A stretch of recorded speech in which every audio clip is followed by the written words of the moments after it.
On the 6th of October, 1973, the 10th day of Ramadan, the Muslim holy month, and Yom Kippur, the holiest of holy days in the Jewish calendar, Egypt and Syria launched an all-out war against Israel. This first liberation of land occupied by Israel in the 1967 Six-Day War provoked an enthusiastic response across the Arab world.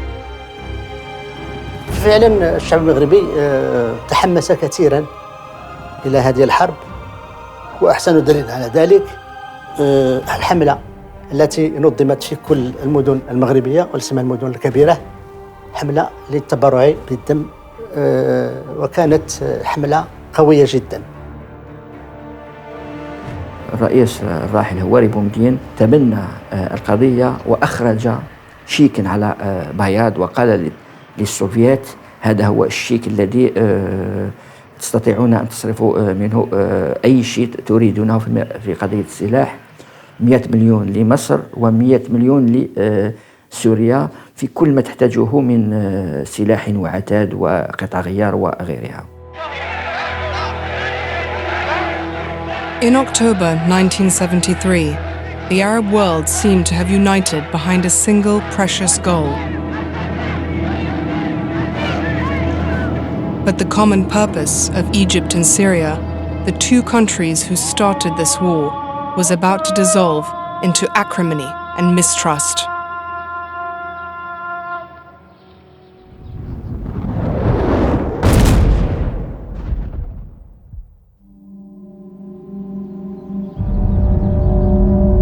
The Syrian Golan Heights, occupied by Israel in the 1967 Six-Day War, still occupied to this day. This high plateau is a tranquil and beautiful place, but it is also scarred and defaced by the bloody fighting that took place here in October 1973.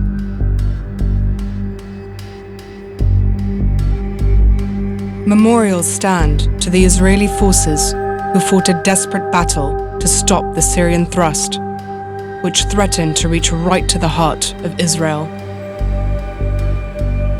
In the first 5 days of war here on the Golan, Israeli losses alone amounted to 250 tanks and hundreds of men. It was ambitious for the Syrians to think that they could penetrate significantly into the Israeli rear over the course of 24 hours. But it was not wholly unrealistic.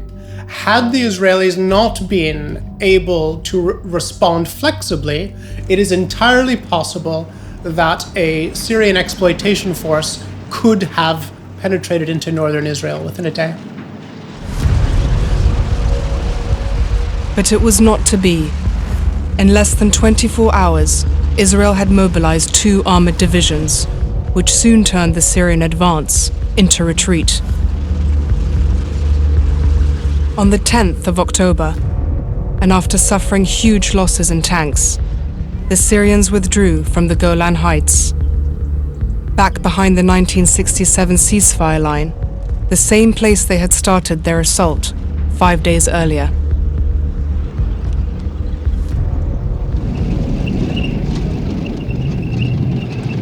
Now the Israelis faced a crucial choice.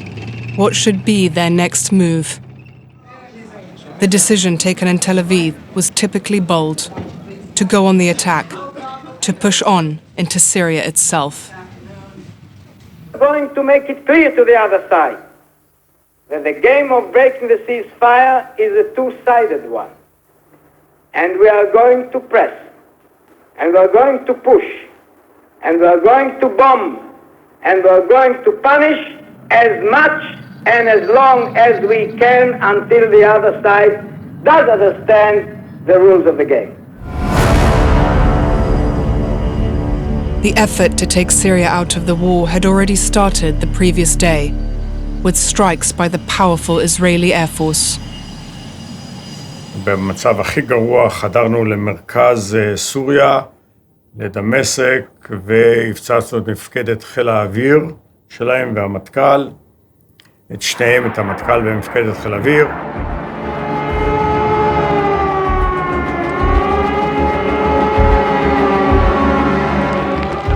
These were the first of a string of attacks targeting Syrian infrastructure.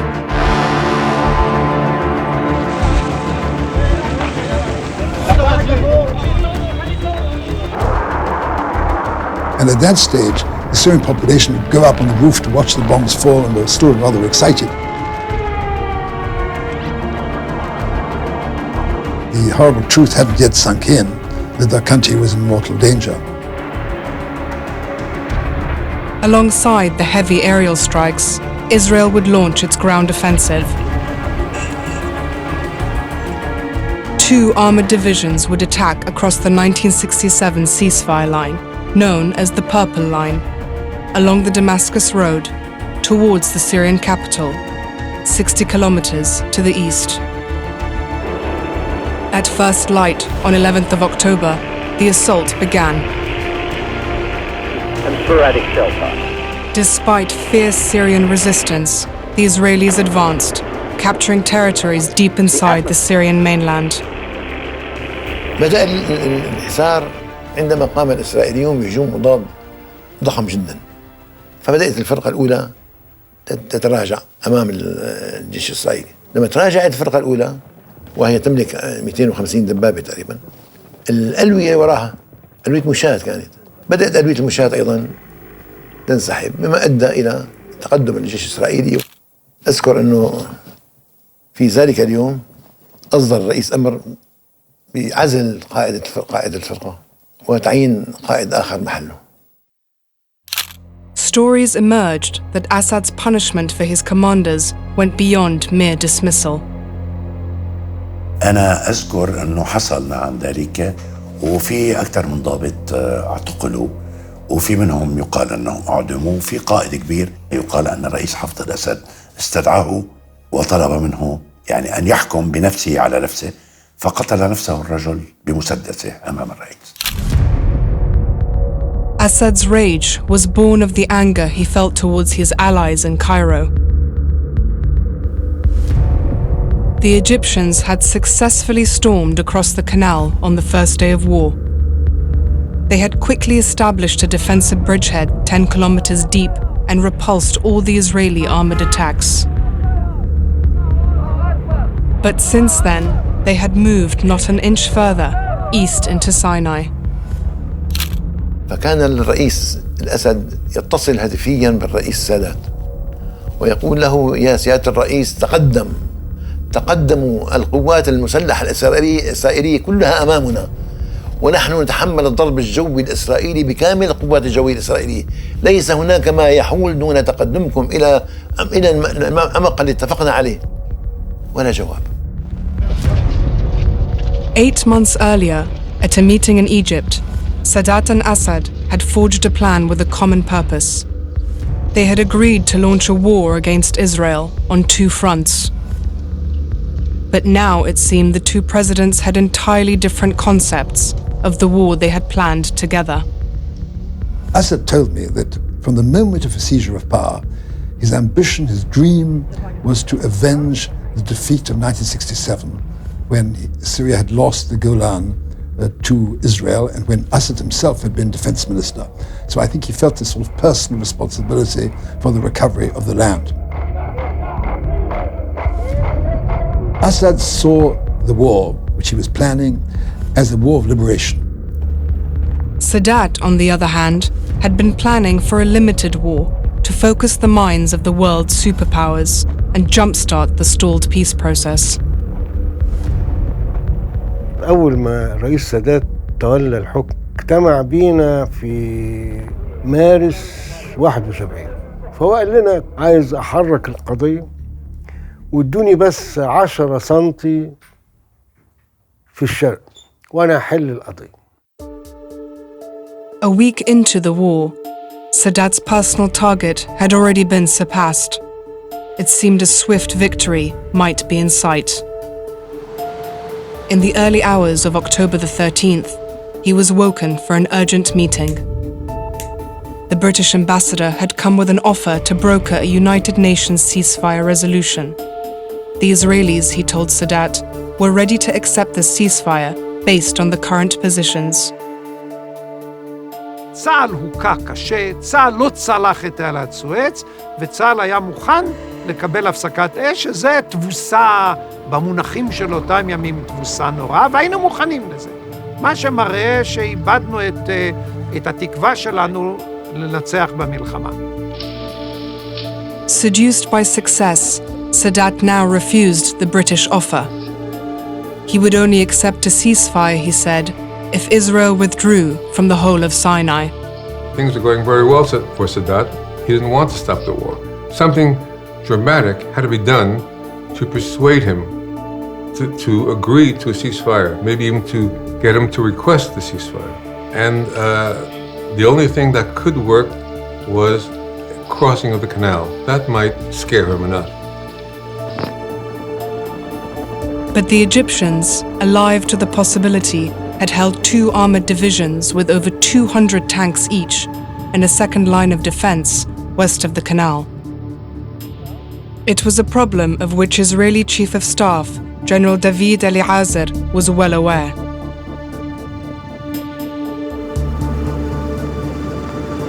Before crossing the canal, he wanted to draw those 2 armored divisions to the Israeli side for 2 reasons. One, not to have to cross while those 2 divisions are waiting for him on the bank of the canal when you're very vulnerable. Number 2, to have them on the Israeli side where he can meet them on Israel's terms. General Eliezer was sure that a second phase of the Egyptian attack would begin on October the 9th, with those 2 armored divisions crossing the canal to advance on Sinai's strategic passes some 40 kilometers to the east.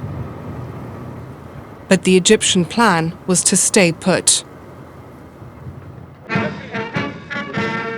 Yet 48 hours later, President Sadat gave a new and surprising order to his war minister, General Ismail. They were to go ahead with just this second phase, the advance that Eliezer had been waiting for.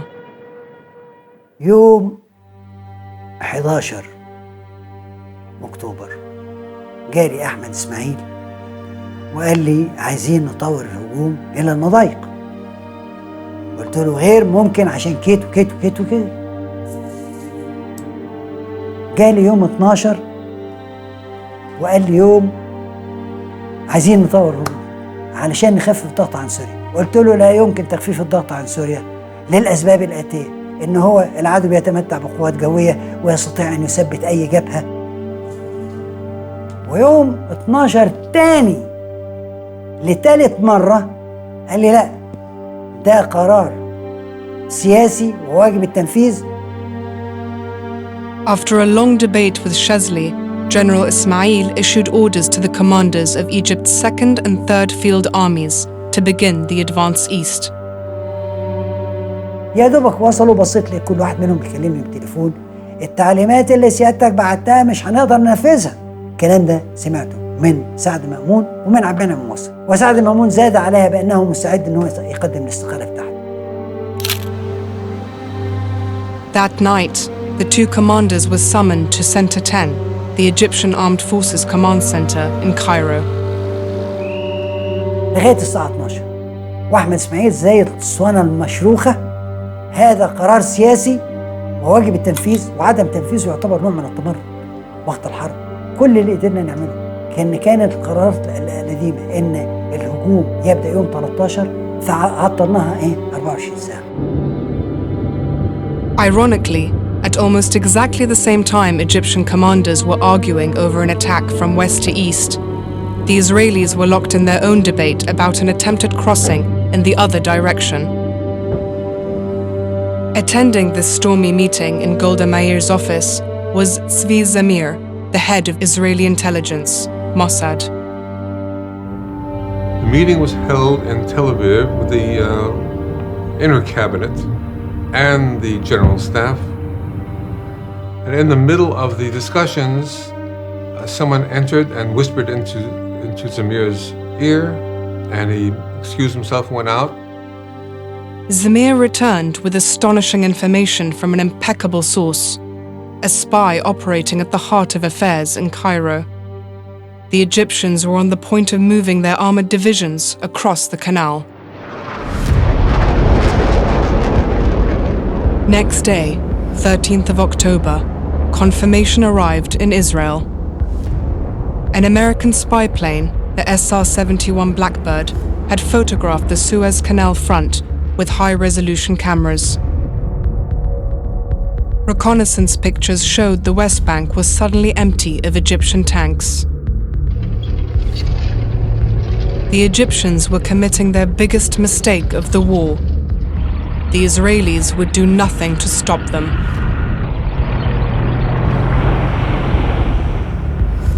إبراهيم العرابي قائد الفرقة 21 مدرعة في ذكرياته اللي قالها لي قال لي أنا اندهشت وإحنا بنعبر من الضفة الغربية إلى الشرقية كنت منتظر الطيران هيضربنا.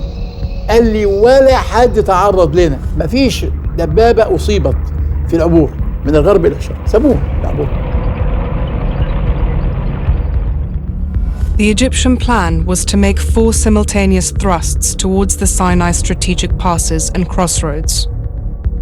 3 of the assaults would be made by armored brigades. The central push would be by a full division, the 21st Armored. At 6:30 on the morning of the 14th of October, the Egyptian armor moved east. The one brigade commander I spoke to said it was like a flood in the Negev, water suddenly pouring down, suddenly out of the eruption of Egyptian tanks. The Israelis were waiting for the tank assault in pre-prepared positions on the ridges east of the Egyptian bridgeheads. Then all the tanks came up, and boom, boom, boom, boom. In the first few minutes of the battle, the Egyptian 21st Armored Division suffered significant casualties. استشهد أحد قادة اللواءات المدرعة عقيد في ذلك الوقت السيد توفيق أبو شادي، كما أصيب رئيس أركانه واستشهد قائد لواء المدفعية. حصل نوع من الارتباك في النسخ الأول. ובהחלט הצלחנו לעצור עשרות, אם לא מאות, טנקים מצרים ולהעלות אותם באש, עם לא הרבה נפגעים בצד שלנו, בחלק הבלימתי, אני לא מדבר על שתי ההתקפות הכושלות. By midday on the 14th of October, 250 tanks had been lost. The Egyptian General Command ordered all advancing forces to retreat westwards to the bridgeheads. هي كانت محاولة لتخفيف الضغط على الجبهة السورية ولكنها لم تفعل شيئا من هذا. كيف يمكن؟ ده بيننا وبينهم 500 كيلو. هيخففوا الضغط ازاي؟ In fact, by the time the Egyptians launched their attack, the Syrian front had already been stabilized.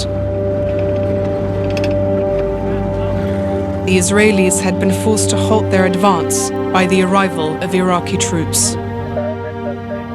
הגיעו והם נערכו בהפתעה מול היחידות שלנו.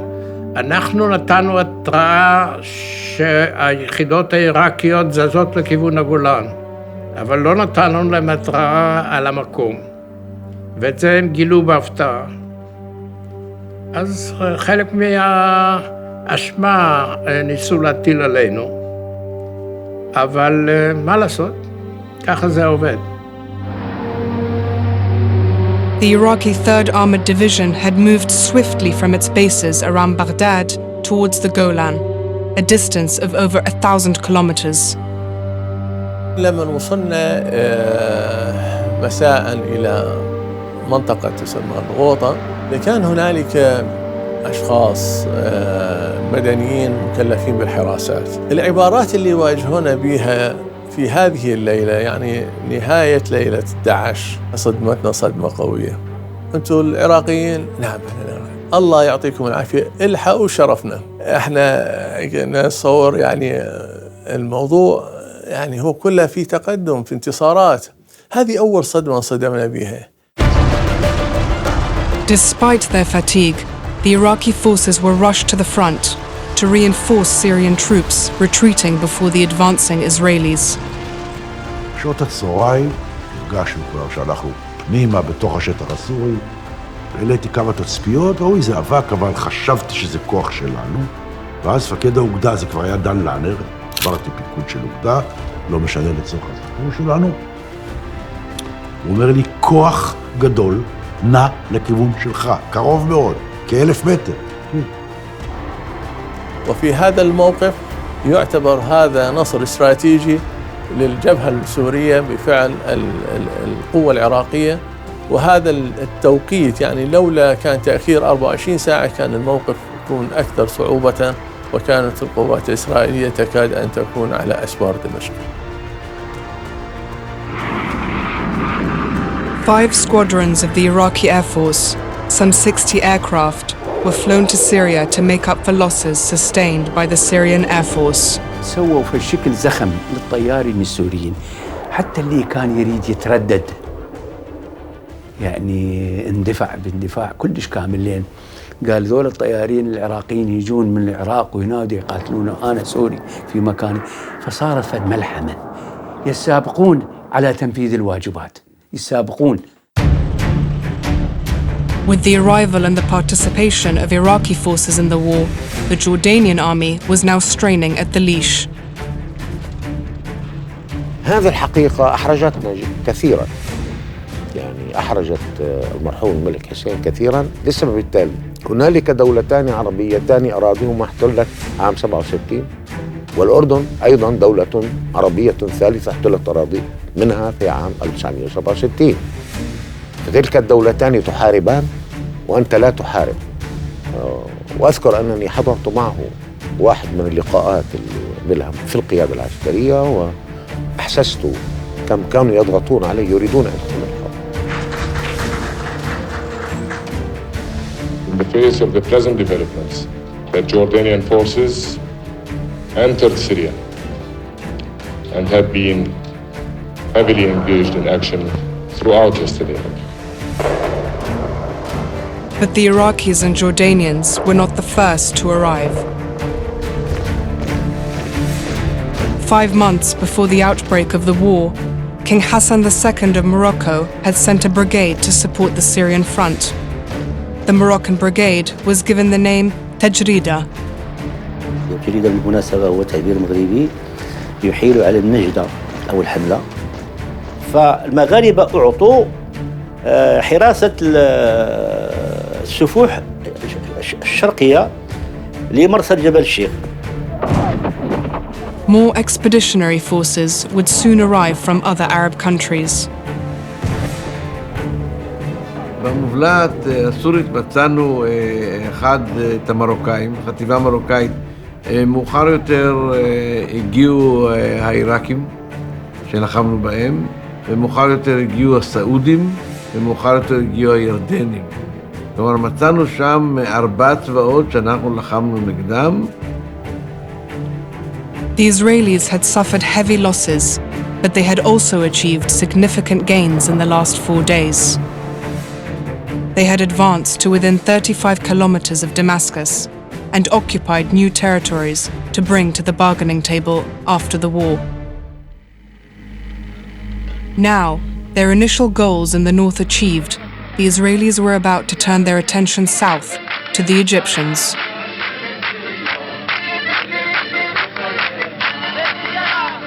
The plan to cross the Suez Canal had been finalized and given the name Stout-Hearted Men.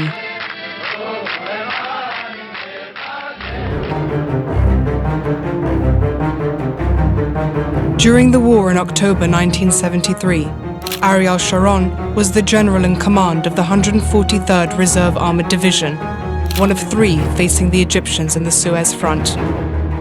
A controversial personality, Sharon had already developed a plan to deal with any Egyptian attack during his 3.5 years as commander of the Southern Front, an assignment that had ended just 3 months earlier. So then I asked him, what will happen, Ariel? Have you any doubt where this war is going to end? Where, I asked. on the other side of the canal. That's the only place where it can be terminated. This is the first time I hear that we are going to cross the Suez Canal. It was around 7:30, October the 6th, Yom Kippur, in his kitchen in Beersheba. On the night of October the 9th, the fourth day of the war, Sharon sent his reconnaissance battalion west towards the canal. Surprisingly, no Egyptian forces intercepted them, and they quickly reached the shores of the Bitter Lake, where the waterway is up to 5 kilometers wide. Turning north, the Israelis entered 2 abandoned forts of the Bar-Lev line, Lakakan and Matzmed. The battalion had stumbled on a 40-kilometer-wide, undefended gap between the Egyptian 2nd and 3rd armies. Sharon was electrified and radioed headquarters for permission to implement his strategy. When Sharon tells them, we have to cross the canal, we have to arrive in their rear, they tell him, we cannot afford to do what you are suggesting, because you are the only division which we got intact. You are the only one between the enemy and Tel Aviv. What's more, on October the 9th, there were still 2 Egyptian armored divisions on the western side of the canal, ready to counter any Israeli crossing. Sharon's plan was placed on hold, until 5 days later, when those 2 divisions suddenly crossed the canal and began their abortive advance deep into Sinai. Now the Israeli plan could be activated. The time had come for stout-hearted men. But to pull it off, the Israelis would need to transport a curious mix of equipment to the waterline. They'd picked up in Europe a second-hand pontoon bridge the year before, a war surplus, and they'd also picked up floating rafts, mechanized rafts, which can carry a tank. But third, and most important, was an actual bridge. Specially built in Israel, this was how the main forces would cross the canal. The idea of the bridge, this roller bridge they call it, it was a bridge that was built intact. It was 200 meters long, metal bridge with metal rollers, iron rollers, but the rollers were filled with substance that floated. You pull it to the canal, but with tanks. When you reach the edge of the canal, you got tanks in the back just pushing it into the water, and you have a ready-made bridge. But getting the 400-ton bridge to the water's edge, a 25-kilometer journey, was to prove harder than expected. Before the war, the Israelis had cut a dirt track specially designed for moving the bridge to a pre-prepared crossing point. But now that track was in Egyptian hands. A strong defensive position, the southern flank of the 2nd Egyptian Army, stood in the way of any Israeli advance. The battle to open the road to the canal would be called the Battle of Chinese Farm. Like farms on the eastern bank of the canal today, the area was an Egyptian agricultural development on which work had begun in the early 1960s with the help of Japanese experts. Occupied during the Six-Day War, the Israelis had mistaken the Japanese writing on irrigation equipment for Chinese. The farm had now been recaptured by the Egyptians. The 16th Division dug into dry ditches, now serving as trenches. They had to engage the Second Army in a tank battle so that the bridges could reach the canal and the tanks could cross on the bridges. At dusk on the 15th of October, the Israeli tanks started their assault on the Chinese farm. But the Egyptians would counter the attack using their new highly effective weapon, anti-tank guided missiles. ואני זוכר את השיחה שהתנהלה בין המח"ט שלנו, טוביה רביב, לבין מפקד האוגדה אריק שרון, והוא אומר לטוביה רביב, 2, הוא קורא לטוביה רביב, כי זו הייתה החטיבה השנייה, מבין השלוש חטיבות שלו, הוא אומר לו 2 כד 40, 40 זה מפקד האוגדה, התקפה יפה מאוד, וטוביה רביב שהיה לו קול רומני מתגלגל, 40 כאן 2, מה שבוער זה שלנו עבור. While Sharon's division was taking heavy casualties in the Chinese farm, a 750-strong Israeli paratroop force was advancing towards the canal across the dunes. By midnight, they had reached the crossing point. The paratroop brigade reached the canal on half-tracks and carrying with them on the half-tracks rubber boats, and they crossed, uncertain of what they would find on the other side. And the first man to climb on the other bank yelled clear, and they knew there was no one there, and they established a bridgehead. So there was now an Israeli presence on the western bank.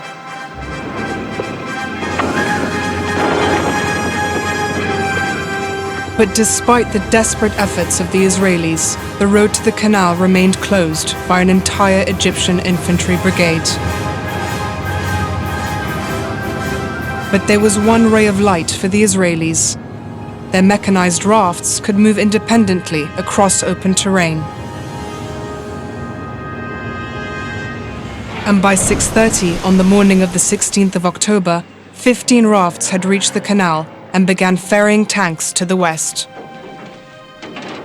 Just when we arrived there, and it's quiet around, and we are there, on the canal. Sharon sends between 12 to 20 tanks across the canal. And what happens is exactly what he said. And it's in disarray. The Egyptians don't know what happens to them. For 24 hours. That arrival in the rear of the enemy was exactly what Sharon was aiming at. And the decisive phase of the war is closing now. The Israeli canal crossing went almost unnoticed by the Egyptians. And later that same morning in Cairo, it seemed the head of state was totally unaware of what was going on at the front. In his first public appearance since the start of the war, Sadat led a victory parade through the streets towards Parliament.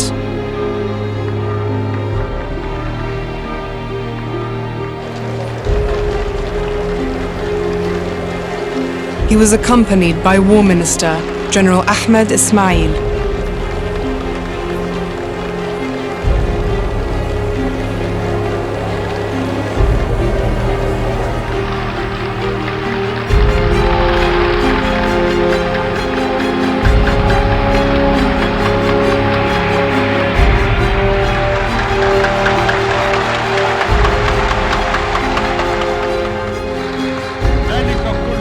In a rousing speech, Sadat set out his conditions for a ceasefire, a total Israeli withdrawal from Sinai.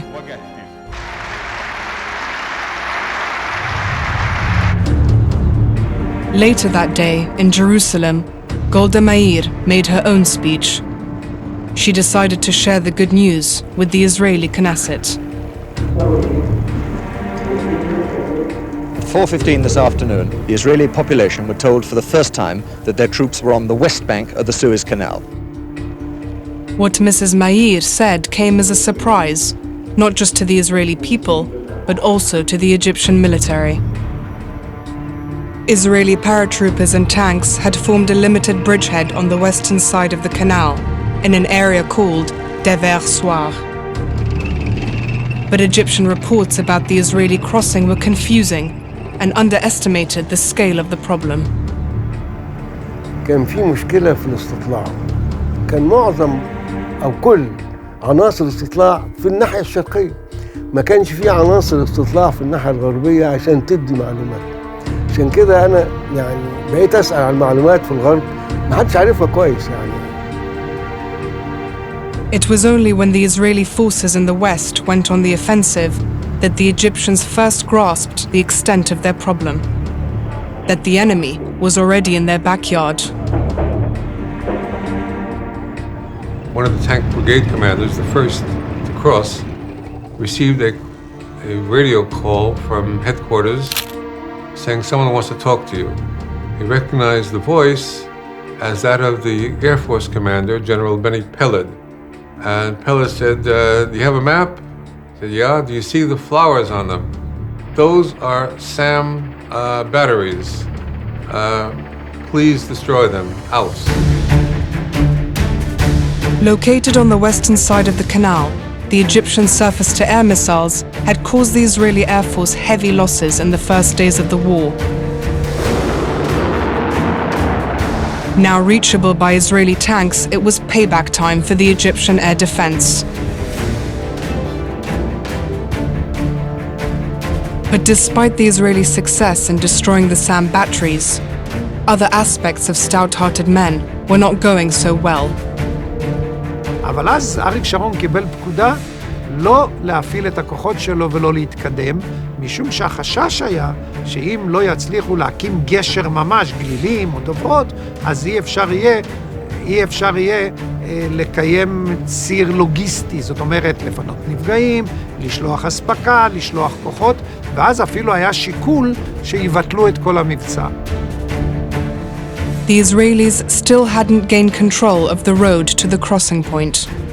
Foot soldiers would have to be used to flush out the Egyptian infantry and tank hunters from the ditches of the Chinese farm. We were walking in the sands and a beautiful night in the Sinai where everything was totally quiet and suddenly we were under heavy fire, attacked by really heavy fire and the superiority of the Egyptians in numbers and tanks, and we were with light arms. During that long night, the Egyptians inflicted heavy losses on the paratroopers. 41 killed and over 100 wounded. But the action kept Egyptian forces occupied and brought the Israelis the opportunity to tow their pontoons forward to the crossing point. By the night of the 16th of October, having finally realized the scale of the Israeli operation, the Egyptians reacted. The plan was simple. The 25th Armored Brigade would move northwards to meet up with the 21st Division, which would advance southwards. In a pincer move, the two armored units would close the gap and crush the Israeli forces. The plan seemed straightforward, but to General Shesley, it was flawed. He wanted the brigade to cross to the west and make its assault on that side of the canal, which was under Egyptian control. General Ismail ordered that no forces that had already crossed to the east should cross back to the west. This, he said, was a political decision taken by President Sadat himself. Neither Ismail nor Shesley would back down until finally President Sadat was asked to come to the Egyptian main command center, known as Center 10, to arbitrate on this dispute between the top two commanders of his armed forces. فأقول له يا سيادة الرئيس أنا مختلف مع سيادة الفريق أحمد إسماعيل. أنا قلت الكلام ده وانفجر فيا وقعد يزعق ويعمل مش عارف ايه، وما تجيبش سيره الانسحاب ده اطلاقا يا سياده الرئيس. ده مش انسحاب، ده اسمها مناوره بالقوات. ما فيش مناوره بالقوات ولا فيش انسحاب، ما فيش عسكري ينسحب. انا اقدمك للمحاكمه اذا جبت سيره الانسحاب. Sadat's decision was clear. The next day, 17th of October, at 0700 hours, the 25th Armored Brigade moved northwards to carry out his mission. But Chesley was about to be proved right.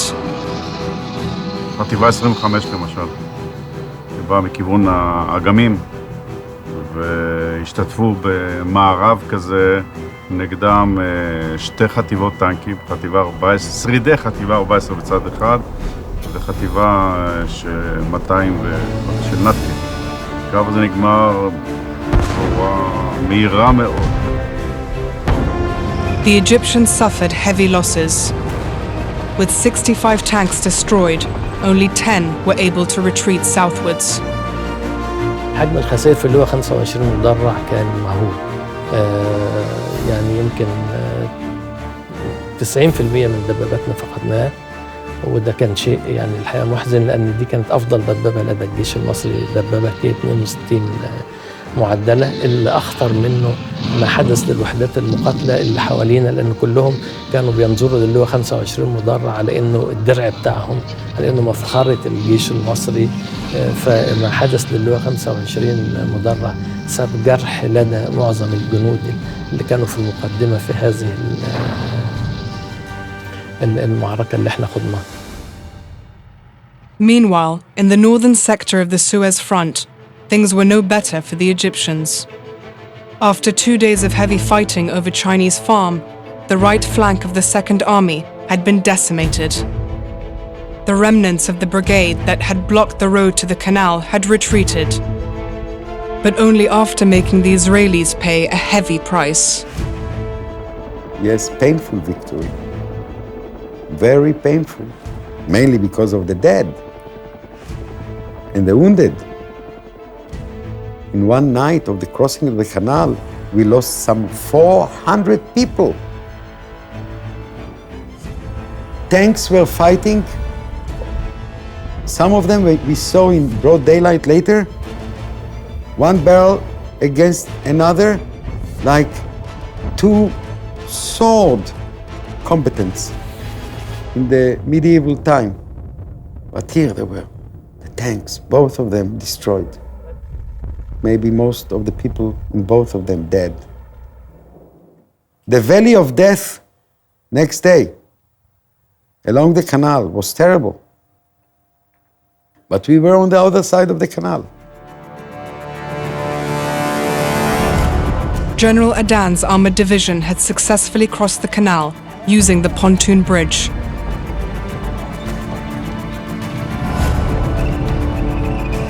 Next day, 18th of October, early morning, Adan's tanks are unleashed on the Egyptian rear. Soon they have destroyed more SAM batteries, clearing the skies for the Israeli Air Force. يظهر الطيران بتاعهم طول الفترة اللي فاتت مش شفناش طيران نهائي. لحد يوم 17 بدأنا نشوف الطيران بتاعهم واضح، وبالتالي ما فيش حد بيحوش، وبقى أصبح القوات بتاعتنا اللي هي الصواريخ المضادة للطيارات أصبح ملهاش وجود. طالما إن الطيران واخد حريته أصبح ملهاش وجود. On the 18th of October, the Israeli High Command decided to capitalize on the successful crossing, building their presence on the western bank of the canal to 3 armored divisions. Sharon's division would move north to surround the Egyptian Second Army and capture the city of Ismailia. Adan's division, and another commanded by General Magin, would move south to encircle the Egyptian Third Army and capture the city of Suez. This would be their final goal. Israel would come to the bargaining table, holding a trump card.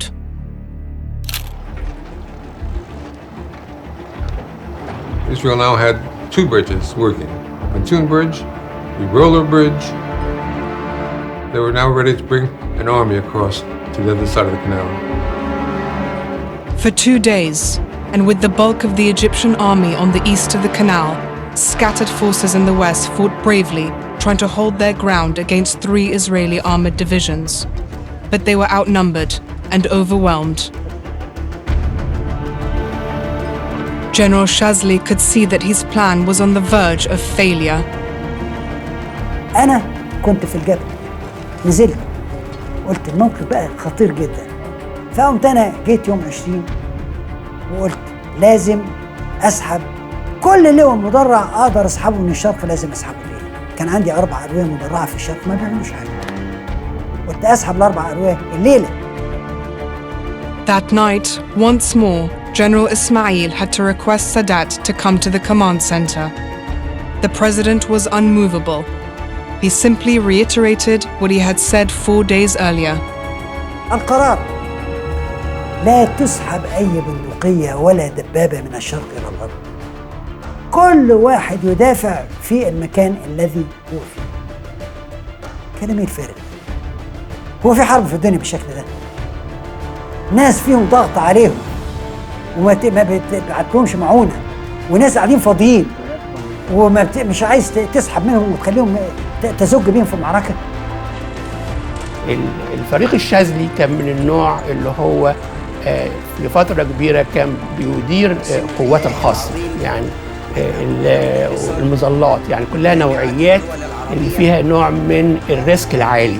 وكان أعتقد إن هو كان إنسان فعلا يعني محترف، لكن في بعض الأحيان كان بياخد خطوات جريئة ربما في فترات معينة زي اللي حصلت فيها إنه ربما تؤدي إلى مشاكل. Sadat's position was clear. Any movement of forces from east to west could undermine morale and lead to the collapse of the whole front. His last bargaining chip would be lost.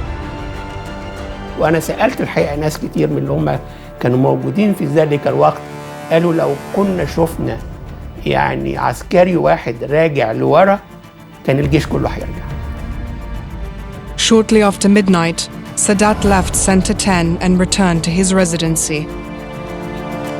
He summoned the Soviet ambassador and told him that Egypt is ready to accept a ceasefire. This time, though, it was the Israelis who had no interest in a ceasefire. We can say that Israel had a greater interest in the ceasefire not kicking in right at that moment because it still had work to do, still territory it wants to capture. But in the third week of the war, international attempts to broker a ceasefire in the Middle East would bring the whole world to the verge of a nuclear confrontation.